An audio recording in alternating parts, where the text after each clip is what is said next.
Starting off with Chapter 1, Ransom, the main character of our story, is heading from Nadabury to Dirk looking for somewhere to rest along the way. On his travels, he hears scuffling and arguing and shouting. Hurries over to see what's happening. Discovers two men trying to force a boy into their lab. One of the men is discovered to be Divine, who is one of Ransom's old classmates from Wendenshaw, and Divine introduces Weston to a great physicist that he knows. The boy's name is revealed to be Harry, who's a boy that a woman was looking for that way. After some discourse, they all enter Weston's house to share a meal and stories. Ransom shares with Weston and Divine he is currently on a walking tour exploring the world. Because of this, Weston and Divine decide that Ransom would be a better candidate for their purposes, seeing as no one really knows where Ransom is or when he will be back already, so no one will miss him for a while. The two men drug Ransom by the end of the chapter and knock him out. In Chapter 3, Ransom wakes up in a dark room laying in a bed by himself. He's kind of dazed and he's trying to figure out where he is. The walls look like they're all angled. He looks out a window. He sees the earth. Well, he sees the moon. He thinks is the moon, which Weston actually barges into the room naked later on and informs Ransom that he is on a spaceship and he's looking at is the earth away from him. The position of the ship is revealed to be about 85,000 miles from Earth, en route to a place called Malcondra. They are projected to arrive in 28 days. Weston and Divine know the name of the place because they've been there before and learned its name from the inhabitants. The ship, Weston describes it being a roughly spherical design modeled after planet Earth. He did so because he wanted to get the same kind of gravitational effect that Earth has, but because it's a much smaller ship, they end up having to strap weights to themselves in order to kind of mimic the Earth's gravity. During Chapter 5, Divine and Weston are taking turns running the ship from a room that Ransom is never allowed to enter. One night, Ransom kind of overhears the two bickering over how they're going to take Ransom to a group called the Sorns. Weston wants to drug Ransom and kind of drag him there against his will so that there won't be any struggle, really. But Divine is arguing with him that it would be better to have Ransom to kind of serve them and help them carry all their stuff when they are traveling to the Thorns. Ransom, overhearing their conversation, thinks that they are taking him to some sort of a sacrifice and gets himself a knife from the mess area to defend himself and starts planning on how he's going to deal with them and break away and escape. To start Chapter 6, as the ship starts getting closer and closer to Malacandra, the gravitational pull changes, which means as the gravity changes, the walls become floors, the floors become ceilings, the ceilings become walls, everything in the ship changes, which means the three men had to switch all the furniture around so that they can still walk around and eat and do what they need to do, which took hours of labor. And it was extra hard because another side effect from the gravity changing is that the weight of their bodies was getting heavier and heavier, and it doubled every 24 hours. Finally, at the end of Chapter 6, they arrive at their new planet. Ransom described them as they arrived as being wholly absorbed in a philosophical speculation. Chapter 7, as they step off the ship and arrive at the new planet, Ransom notices two things. The first is that Malacandra was filled with colors. He described it as a watercolored world out of a child's paint box. The other thing he noticed was that there was a house built already right where they landed, which tells me that Weston and Divine had already visited Malacandra multiple times. After they lunch, they took Ransom towards the river, where they held him at gunpoint. As they got to the river, a creature told them to cross the river However, as they tried to cross the river, a creature from the water attacked them as Weston and Devine fought this creature and began firing shots at it. Ransom used this opportunity to escape.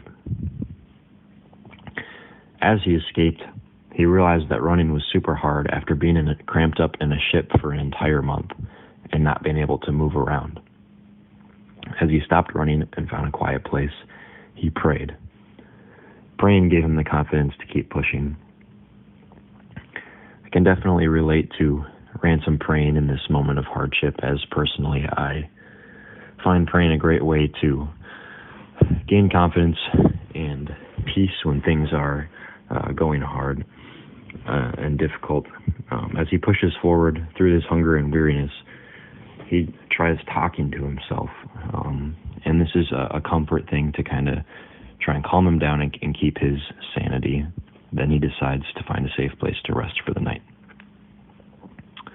Chapter 9, he meets a Hross, and this is described by Lewis as a creature with a thick black coat of hair, lucid, seal-like skin, and very short legs with webbed feet. At first, the Hross was scared, backing away from Ransom, but then they realized that neither of them wanted to hurt the other one, so they introduce themselves, begin friends, and also start teaching each other their native languages. The Hross motions Ransom towards his boat, and Ransom trusts it enough to get in the boat with him despite not really knowing it. As they're going, they eat lunch on the boat, and Ransom starts throwing up over the side of the boat. He's not sure why. It could be because his stomach isn't meant to digest the food that he eats, or if it's because of seasickness. The Hrossa lived in what they call a Haranjamet. As they arrived, dozens of the Hrossa were already waiting for him, ready to welcome Ransom. They all sat around the fire and ate food and drank. The next morning, Ransom wakes up and starts worrying and wondering if he will ever return home. This is something he hasn't really had time to think about and process, but he knows that the odds of him going back to Earth are slim. However, as he spends more time with the Hross, he learns about their culture and community. He sees them playing stone instruments, creating pottery, fishing, and singing and dancing, playing music with each other. The Hrossa refer to Ransom, or humans in general, as a now. Later in the chapter, they explain to Ransom who Osara is, and they ask Ransom who the Osara of the Hanau are, which I interpreted as they're asking who is his god. However, Ransom does not know. At the very end of the chapter, an Eldil appears and speaks to the Hrossa. The way that an Eldil is described sounds very similar to what an angel is. It's a figure that shows up and helps out creatures and talks to them. However, Ransom cannot see or hear this Eldil.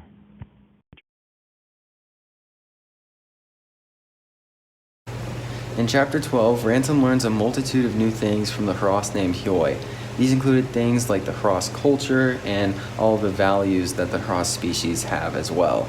Ransom learns from this Hross that they are taught not to long for things and to make the most of what they already have. The author says in the quote, Hjoi seemed to him merely to be saying that everyone would long for it, but not one in his senses could long for it. So what I think this quote is doing is kind of highlighting how intelligent the Hrossa are as a species, and it's also a way that the author can use to convey the message that as humans we should appreciate what we have and just to really make the most of our days. Next, Ransom goes hunting with the Hrossa to kill Nakra. When the Hrossa hunt, it majorly resembles hunting on Earth because the Hrossa hold themselves to the standard of not killing all of the Nakra because they need to be able to reproduce and not go extinct. Once again, this really shows how intelligent the Hrossa are, and it's interesting to see an alien species kind of be this intelligent, because when you think of alien species, typically you don't think of intelligent life. So this is just an interesting way that the author portrays alien life. So as they are traversing the land, a voice speaks to Hioi almost as a warning. This warning says to Hioi that they need to take ransom to the being called Oyarsa, and that the, quote, bent ones of his own kind are following. These people are Weston and Divine. So this warning should have been taken more into consideration because Weston and Divine find ransom with the Harassa and kill Hioi. As chapter 14 starts out, there's so many lingering questions about what may happen. Weston and Divine have just killed a Hross, and Ransom is on the run to do what the Eldilla said he should do, which is to go see Oyarsa. The reader is now left to question whether or not Weston and Divine will catch Ransom, and what will happen to the Harassa since one of them has been killed. Will the Harassa retaliate? Also, who or what is the Oyarsa? Could the Oyarsa mean Ransom's salvation, or is Ransom just walking into another trap? So I think the author did a really good job at making the reader question some of these things because it really captivates you into the book and makes you want to read more. At the end of this chapter, Ransom actually comes face to face with the Sorn, which is kind of what this whole book has been leading up to. In this chapter, Ransom finds out that Sorns are not truly the enemy. This is quite the plot twist from the author because we've been led to believe the whole time in this book that the Sorns are the big bad characters of the story. Also, the author makes lots of references to actual scientific phenomena, including gravity and quantum mechanics. The Sorn says to Ransom that if he were from a certain planet, he would be crushed, which, whether the Sorn knows it or not, he is talking about gravity. Also, the Sorn speaks about how the Eldilla can be in two places at once, which is a concept of quantum mechanics. The Sorn then allows Ransom to peer at Earth from his lookout spot, and it is very nostalgic for Ransom to see where he came from. As chapter 16 starts out, the author says, Ransom awoke next morning with the vague feeling that a great weight had been taken off his mind. And this is on page 70. So I think that the weight that was taken off of Ransom's mind was due to the fact that Ransom got to see Earth. It's like longing for something and wondering if it's there, and then getting to see that it truly does still exist. With everything around him changing and unfamiliar, seeing home probably released a lot of bad feelings from his mind and helped him to cope a little better on the very strange and unfamiliar planet that he's on right now. After this, the Sorn still continues to be very kind to Ransom and offers to carry him to Oyarsa himself. Then, they stop for the night in a cave of an older Sorn, and the older Sorn says, they cannot help it. There must be rule, yet how can creatures rule themselves? This quote comes from the part where they are talking about Oyarsa, and I think this is a very interesting take on how the hierarchy of rule should work. I don't think that the Sorns would do well on Earth, and especially in the United States, since we live in a more free country rather than being ruled. In chapter 17, the Sorn still continues to be very kind. Ransom offers the Sorn a gift when he departs from the Sorn's back, but the Sorn does not take it and says that it would be more useful if someone else had it. This continues to show that even though we tend to think of aliens as hostile, they could be just as friendly as humans, but we don't know it.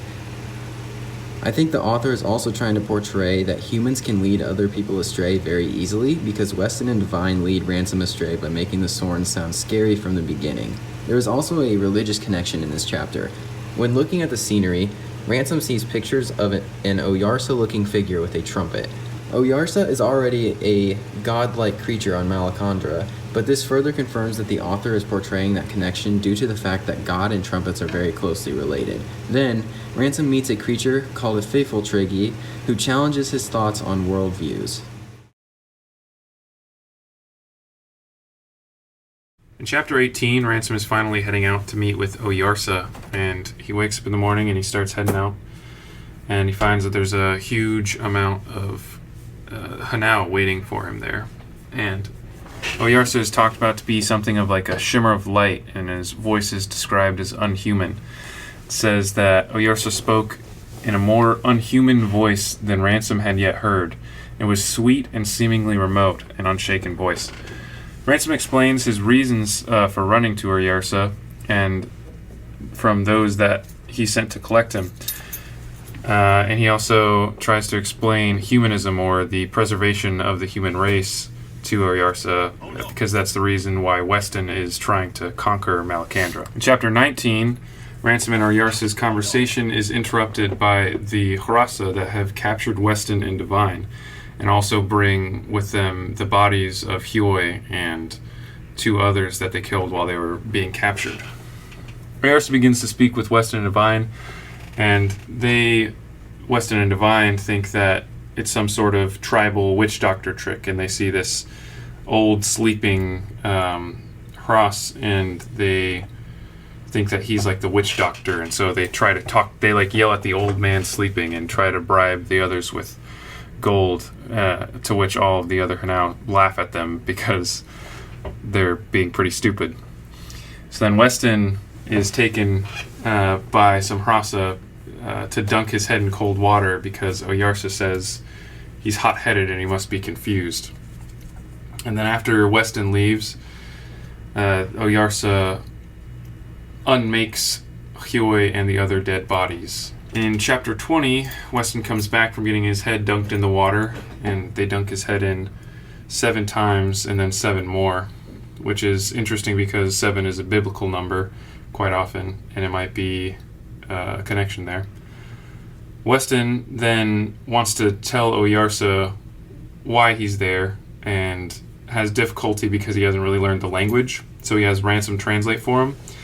And then Ransom has a very hard time translating exactly what he says because a lot of the actions and ideas that Weston is trying to translate don't really fit well into the Hanau's language, the Hrossa language. Oyarsa is able to break down Weston's reasoning, which is the preservation of the human race, and begins to debate why they would do that, even though the planets would eventually deteriorate and they'd have to keep going, and whether they think Meldalorn, who seems to be God, whether he wants a race that lives forever. Oyarsa then agrees to give them 90 days rations, and if they don't make it back to Earth before the 90 days are over, he's going to unmake their ship and them along with it. In chapter 21, they begin the journey home, and Oyarsa asks Ransom if he would like to stay on Malacandra or return to Thulcandra, which is Earth, the silent planet.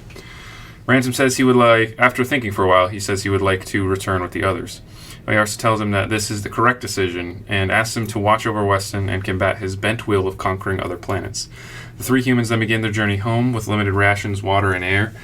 They end up very distraught because they have to fly closer to the sun than on their journey to Mars, which is Malacandra. So they become quite hot and go pretty crazy. When there's only 3 days left, they're about to make it back, and they think they're going to make it, and they have great hope, but then the moon actually ends up coming in their path, so they have to back up a bit, and Ransom then loses hope and just goes to sleep. Next time he wakes up, he hears rain, and he realizes that he's on Earth, so he walks out of the craft. Weston and Divine are already gone. They abandoned him. But as he walks out of the craft, he hears it disappear behind him, and then he just walks off to the nearest pub and grabs a beer, grateful to be back on Earth.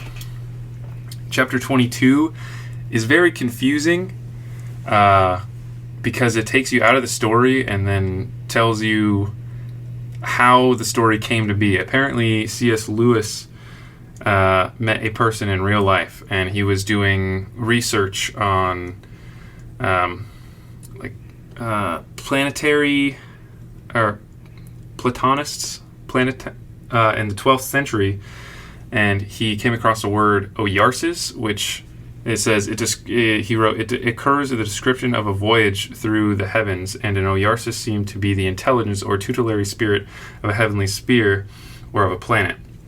And he wrote this in a letter to this Dr. Ransom, to which Dr. Ransom immediately invited Lewis to spend a week with him, where they spoke about his experience, and Lewis decided to write the book.